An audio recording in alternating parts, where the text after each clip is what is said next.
প্রিয় শিক্ষার্থীবৃন্দ, আজকের ক্লাসে তোমাদের স্বাগত জানাচ্ছি। গত 3 ক্লাসের আলোচনার ধারাবাহিকতায় আমাদের আজকের আলোচনার বিষয় হচ্ছে প্রোটোপ্লাস্ট। কোষ প্রাচীর পরিবেষ্টিত কোষের সমুদয় অংশই হচ্ছে প্রোটোপ্লাস্ট। উদ্ভিদ কোষ, ছত্রাক এবং ব্যাকটেরিয়ায় কোষ প্রাচীরের ভেতরে আমরা প্রোটোপ্লাস্ট দেখতে পাই। এর দুটো অংশ, প্রোটোপ্লাস্টের দুটো অংশ, একটা হচ্ছে সজীব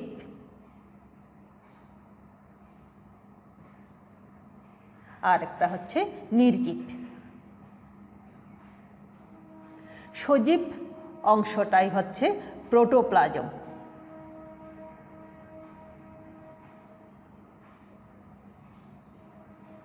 আর নির্জীব অংশটা হচ্ছে অপ্রোটোপ্লাজমীয় অংশ। আমরা এখন আসি প্রোটোপ্লাজম কি। প্রোটোপ্লাজম হচ্ছে কোষের মধ্যে যে ঘন অর্ধতরল জেলি সদৃশ সজীব যে বস্তুটা দেখতে পাই আমরা, সেটা হচ্ছে প্রোটোপ্লাজম। প্রোটো শব্দের অর্থ হচ্ছে আদি, আর প্লাজমা যে সংগঠন। তাহলে প্রোটোপ্লাজম এটা দিয়ে আমরা আদি বস্তু বুঝে থাকি বা আদি প্রাণসত্তা বুঝে থাকি। তো প্রোটোপ্লাজমকে হাক্সলি নামক বিজ্ঞানী জীবনের ভৌত ভিত্তি বলেছেন, কারণ জীবনের একটা কোষের সকল যে জৈবিক কার্যক্রম এটা প্রোটোপ্লাজম সম্পাদন করে থাকে। তো প্রোটোপ্লাজমের 70 থেকে 90% হচ্ছে পানি। এই জন্য আমরা পানিকে কি বলি, পানির আরেক নাম জীবন বলি। আর আমরা প্রোটোপ্লাজমকে হাক্সলি যে জীবনের ভৌত ভিত্তি বলেছেন।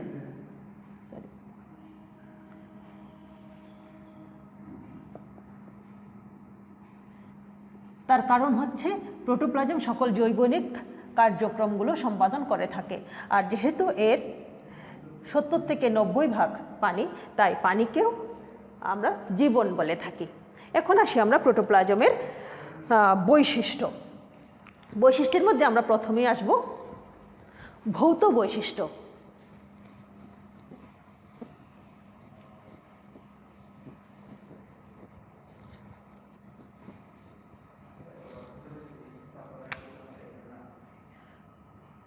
প্রোটোপ্লাজমের বৈশিষ্ট্যগুলোকে আমরা ভৌত, রাসায়নিক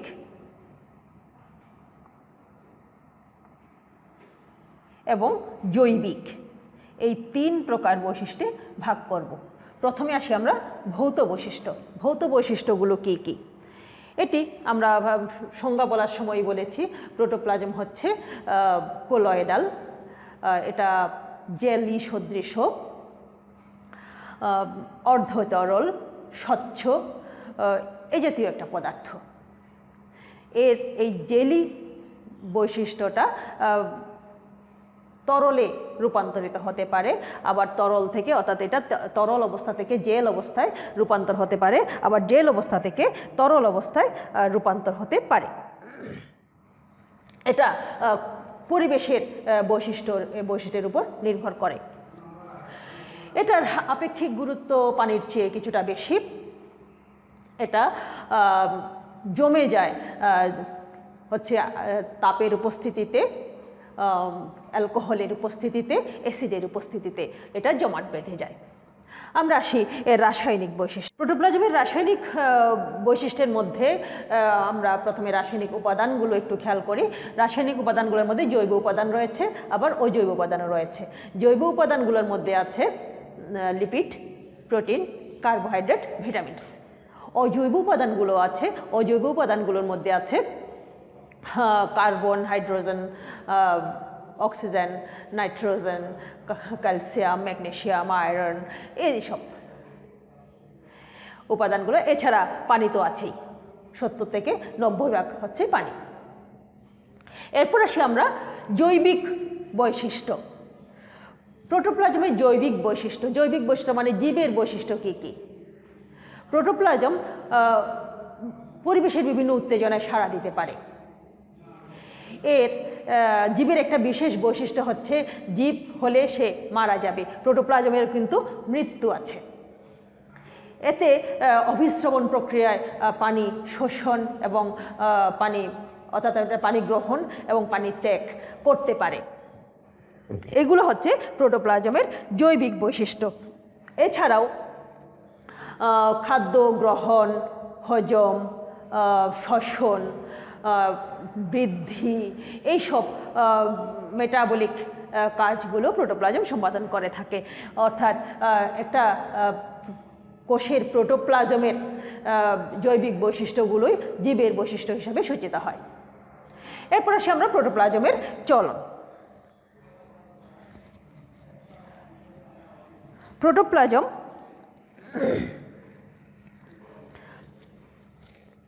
চলন। প্রোটোপ্লাজম স্থির নয়, এটা সচল, এবং এই সচলতা জীবভেদে ভেরি করে। এটা কখনো কখনো এই প্রোটোপ্লাজমের চলনটা একমুখী হতে পারে, আবার কখনো বহুমুখীও হতে পারে। যেমন ধরো একটা সেল যদি হয়, এটা যদি একটা সেল হয়, এখানে যদি একটা বড় ভ্যাকুয়াল থাকে, তাহলে তার প্রোটোপ্লাজমগুলো এভাবে একমুখী, অর্থাৎ কোষ প্রাচীরের পাশ দিয়ে এভাবে একটা চলন তার দেখা যায়। এটাকে আমরা বলি একমুখী চলন। এছাড়া যখন ভ্যাকুয়ালের সংখ্যা অনেকগুলো থাকবে, তখন বিভিন্ন ভ্যাকুয়ালের মধ্য দিয়ে, বিভিন্ন ভ্যাকুয়ালের পাশ দিয়ে তার অনিয়মিত একটা চলন দেখা যায়। এটাকে আমরা বহুমুখী চলন বলে থাকি। অর্থাৎ প্রোটোপ্লাজমের চলনটা দুরকম, একমুখী আর বহুমুখী। তো একমুখী চলন আমরা সাধারণত দেখি পাতা ঝাঁঝিতে। পাতা ঝাঁঝি এক ধরনের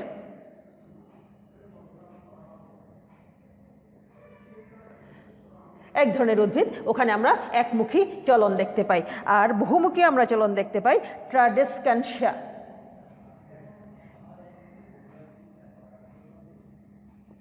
ট্রাডেস্ক্যানশিয়া নামক উদ্ভিদে আমরা বহুমুখী চলন দেখতে পাই।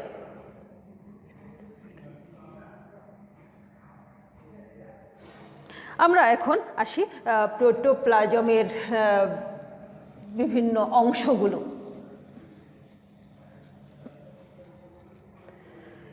প্রোটোপ্লাজমের অংশগুলোকে আমরা বর্ণনা করতে গেলে আমরা প্রথমে আসব কোষ ঝিল্লি,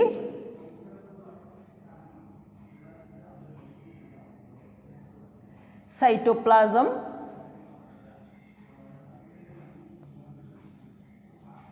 এবং নিউক্লিয়াস।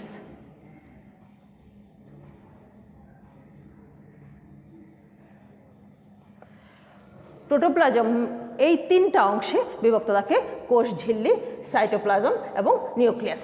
এখন আমরা আসব কোষ ঝিল্লি বিষয়ক আলোচনায়। প্রোটোপ্লাজমকে ঘিরে যে একটা সজীব, সূক্ষ্ম, বৈষম্যবেদ্য ঝিল্লি আমরা দেখি, সেটা হচ্ছে কোষ ঝিল্লি।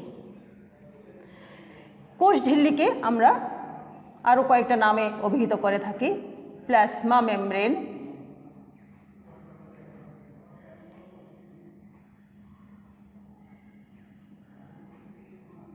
বলি, আমরা এটাকে বায়ো মেমব্রেনও বলি,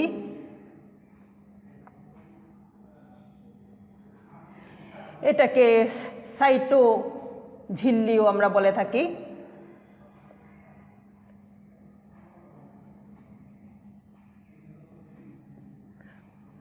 আবার প্লাজমা লেমাও বলি।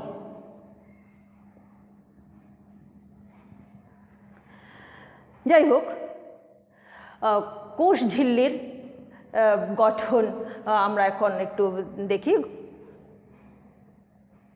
কোষ ঝিল্লির গঠন আলোচনায় আমরা দুই ধরনের মডেল আজকে একটু সংক্ষেপে আলোচনা করব। তার প্রথমটা হচ্ছে sandwich model.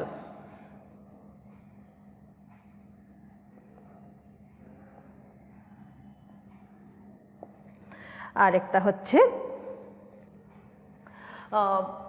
Fluid mosaic model.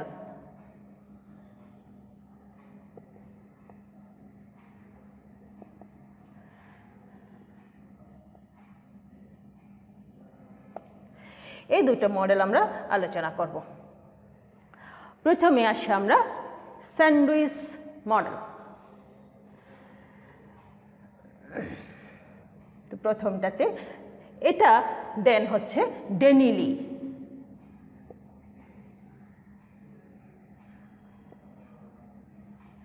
And dapsone 1935 সালে। তাদের মতে এই কোষ ঝিল্লি দ্বিস্তরযুক্ত, এই দ্বিস্তর এরকম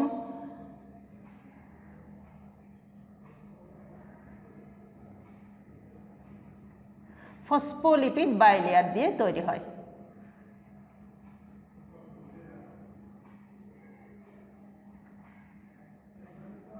এই একটা লেয়ার, আবার এদিকেও একইভাবে আরেকটা লেয়ার।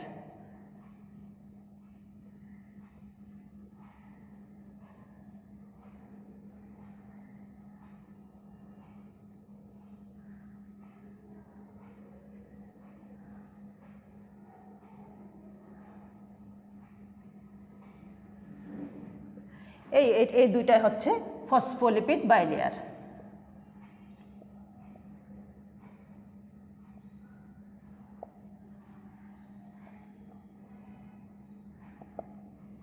এখানে এই ফসফেট,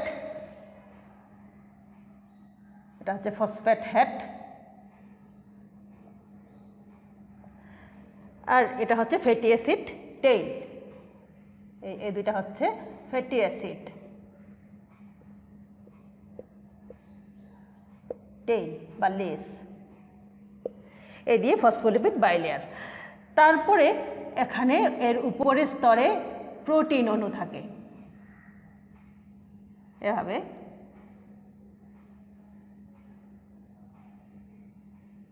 এভাবে প্রোটিন অণুগুলো অবস্থান করে। তাহলে আমরা দেখছি এগুলো হচ্ছে প্রোটিন। তো আমরা স্যান্ডউইচের মধ্যে যে জিনিসটা দেখি, দুপাশে দুটো ব্রেডের পিস থাকে, তার মাঝখানে কিছু স্টাফিং থাকে, তাই সেরকম এখানেও প্রোটিন, দুই পাশেই প্রোটিন আছে, তার মাঝখানে লিপিড অবস্থান করছে, অনেকটা স্যান্ডউইচের মতো। তো ওই কারণে তার নামটা আসছে স্যান্ডউইচ মডেল। এরপরে আমরা আসব ফ্লুইড মোজাইক মডেল। এখানেও দুই স্তর,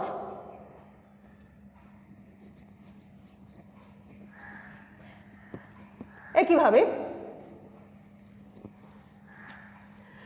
এখানে ফসফোলিপিড বাইলেয়ার রয়েছে, এই phosphate head, fatty acid tail, এখানে phosphate head, fatty acid tail রয়েছে, ফসফোলিপিড বাইলেয়ার।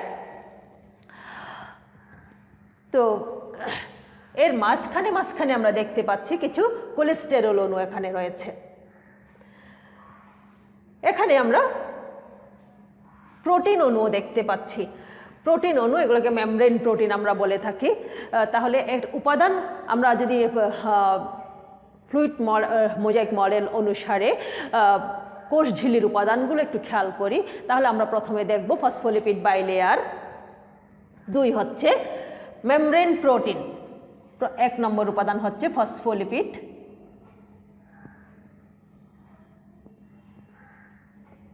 বাইলেয়ার, দুই হচ্ছে মেমব্রেন প্রোটিন।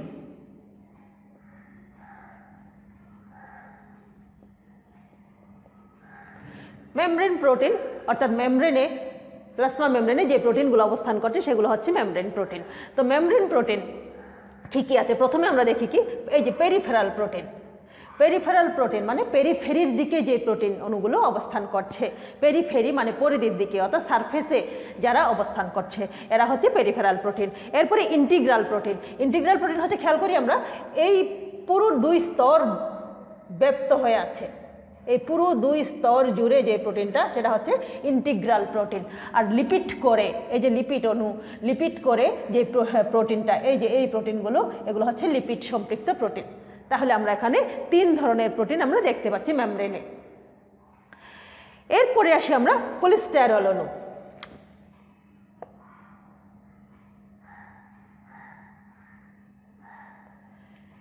এই যে ফসফোলিপিড বাইলেয়ারের ফাঁকে ফাঁকে কিছু কোলেস্টেরল অণু এখানে কিন্তু যুক্ত হয়ে আছে, ফাঁকে ফাঁকে অবস্থান করছে এগুলো। এছাড়াও আরও কিছু অংশ আমরা এখানে, আরও কিছু জিনিস আমরা এখানে দেখতে পাচ্ছি।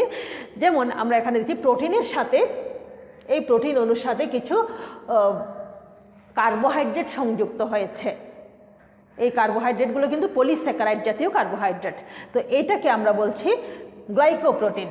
আর যখন লিপিড অণুর সাথে কার্বোহাইড্রেট সংযুক্ত হয়েছে তখন তাকে আমরা বলছি গ্লাইকোলিপিড। এই গ্লাইকোপ্রোটিন এবং গ্লাইকোলিপিড এই দুটা মিলে তৈরি হয়েছে গ্লাইকোক্যালিক্স।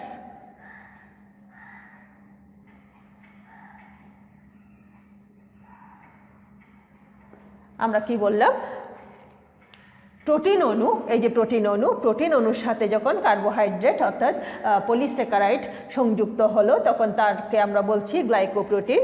আর যখন লিপিড অণুর সাথে কার্বোহাইড্রেট সংযুক্ত হলো তখন তাকে আমরা বলছি গ্লাইকোলিপিড। এবং এই গ্লাইকোপ্রোটিন এবং গ্লাইকোলিপিড এই দুটোর সমন্বয়ে একসাথে এই দুটাকে মিলে আমরা বলছি গ্লাইকোক্যালিক্স। তাহলে কি কি পেলাম আমরা? আমরা প্রথমে পেলাম ফসফোলিপিড বাইলেয়ার, তারপরে আমরা পেলাম হচ্ছে প্রোটিন অর্থাৎ মেমব্রেন প্রোটিন, তারপরে আমরা পেলাম কোলেস্টেরল, গ্লাইকোক্যালিক্স। এই অংশগুলো, এগুলো প্রত্যেকটাই কোষ ঝিল্লির গঠন উপাদান। এরপরে আমরা আসি, এই কোষ ঝিল্লিটাকে আমরা ফ্লুইড মোজাইক বলছি কেন? এই যুক্তির মধ্যে আমরা একটু আসি। আমরা দেখি এখানে ফ্লুইড মোজাইক মডেল অনুসারে যেটা মনে করা হচ্ছে সেটা হলো এই যে লিপিড ফসফোলিপিড বাইলেয়ারের মধ্যে যে প্রোটিন অণুগুলো আছে, এই প্রোটিন অণুগুলো এবং তার উপাদানগুলো কিন্তু স্থির নয়। বলা হচ্ছে এগুলো যেন এই ফসফোলিপিড বাইলেয়ারের মধ্যে ভেসে আছে। বিভিন্ন ধরনের প্রোটিন এই ফসফোলিপিড বাইলেয়ারের মধ্যে ভেসে আছে। ভেসে থাকার কারণে এটাকে দেখতে মোজাইকের মতো মনে হচ্ছে। তো ওখান থেকে নামকরণটা আসছে ফ্লুইড মোজাইক মডেল। এবং মনে করা হয় যে এই ফসফোলিপিড যে অণুগুলো, এগুলোও কিন্তু নিশ্চল নয়। বলা হচ্ছে এটা তরল পদার্থের মতো আচরণ করে। তো তরল পদার্থের মতো আচরণ করার কারণে ওদের একই স্থলে এরা স্থান পরিবর্তন করতে পারে। একটা নির্দিষ্ট অক্ষের চারদিকে এরা ঘুরতে পারে, ব্যাপিত হতে পারে অর্থাৎ ডিফিউজ হতে পারে। এই বিষয়গুলো অর্থাৎ এই যে এরা একই পৃষ্ঠে স্থান পরিবর্তন করা, একটা অক্ষের নিজেদের অক্ষের চারদিকে আবর্তন করতে পারা এবং ডিফিউজ হতে পারা, এই মুভমেন্টগুলোকে বলা হচ্ছে ফ্লিপ ফ্লপ মুভমেন্ট।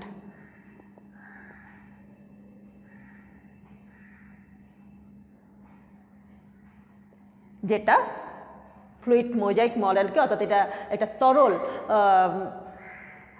একটা অংশ, এটার পক্ষে যুক্তি দিয়ে থাকে। তো আমরা এখন আসি এর রাসায়নিক উপাদানগুলো। 60 to 80% প্রোটিন পাই আমরা, পাই লিপিড হচ্ছে 20 to 40% পাই আমরা লিপিড, এবং 4 থেকে 5% আমরা পাই কার্বোহাইড্রেট জাতীয়, পলিস্যাকারাইড জাতীয় কার্বোহাইড্রেট আর কি।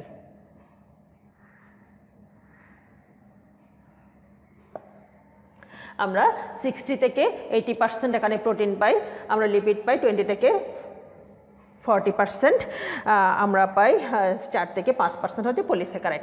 তবে এই লিপিড অংশ অর্থাৎ কোষ ঝিল্লিটা যদি শুষ্ক অবস্থায় থাকে তখন লিপিডটাই আমরা বেশি করে পাই, তখন এটা 70% আমরা লিপিড পাই। অর্থাৎ শুষ্ক অবস্থায় একটা কোষ ঝিল্লির 75% আমরা লিপিড হিসাবে পেয়ে থাকি। এবং এই লিপিডের মধ্যে কিন্তু ফসফোলিপিডেই উল্লেখযোগ্য, বেশিরভাগ কিন্তু ফসফোলিপিড, এবং তা হচ্ছে লেসিথিন জাতীয় লিপিড। এরপরে আমরা যেটা আমাদের বাকি আছে সেটা হচ্ছে আমরা কাজটা একটু খেয়াল করব। কোষ ঝিল্লি কি কি কাজ করে থাকে। তো প্রথমেই আমরা যেটা পাই সেটা হচ্ছে কোষ ঝিল্লি তো ভিতরে সকল বস্তুগুলো সাইটোপ্লাজমের সকল অঙ্গাণু এগুলোকে সে ধরে রাখতে পারে এবং এগুলোর রক্ষণাবেক্ষণ করে। তারপরে কোষের ভেতর দিয়ে কিছু জিনিসের ঢোকা বা বের হওয়া সেটা নিয়ন্ত্রণ করে এবং এই প্রক্রিয়াগুলোর মধ্যে সমন্বয় করে।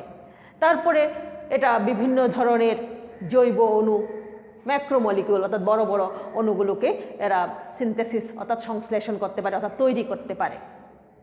তারপরে কোষ ঝিল্লির মধ্যে আমরা যদি একটা প্রাণীকোষ খেয়াল করি, উদ্ভিদ কোষেও দেখা যায়, প্রাণীকোষ একটা স্পষ্ট একটা প্রাণীকোষ যদি আমরা খেয়াল করি, এটা যদি এরকম হয়, এটা এখানে এরকম এরকম এরকম এরকম কতগুলো কি দেখা যায়, এগুলোকে আমরা কি বলি মাইক্রোভিলাই,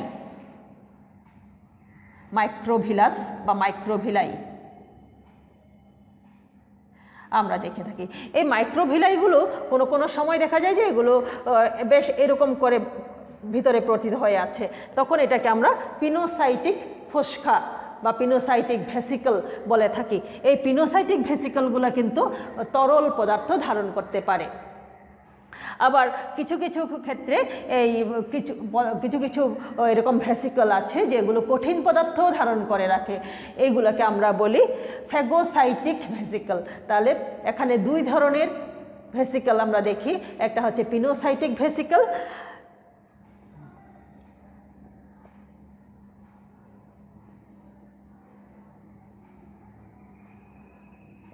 আর একটা হচ্ছে ফ্যাগোসাইটিক ভেসিকল।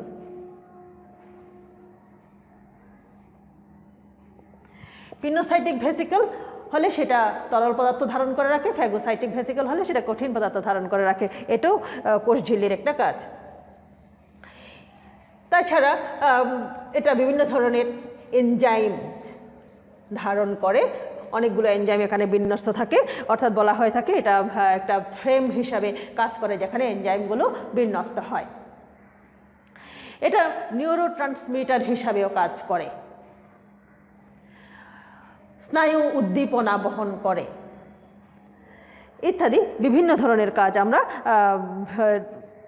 কোষ ঝিল্লির দেখি। এটা বিভিন্ন এনজাইম, যেহেতু আমরা বলছি এটা একটা ফ্রেম হিসাবে কাজ করছে এবং বিভিন্ন এনজাইমগুলো ওখানে ধারণ করছে, তো বিভিন্ন এনজাইমের ক্ষরণ করে, অ্যান্টিজেন ক্ষরণ করে, এই জাতীয় অনেকগুলো কাজ আমরা কোষ ঝিল্লির মধ্যে সম্পাদন হতে দেখি। তো আমরা আজকে এই জায়গায় শেষ করব আমাদের আজকের পাঠ। আমরা আগামী ক্লাসে এর পরের অংশ, পরের অন্য কোনো একটা অংশ নিয়ে কথা বলবো। সে পর্যন্ত ভালো থাকো সবাই, ধন্যবাদ।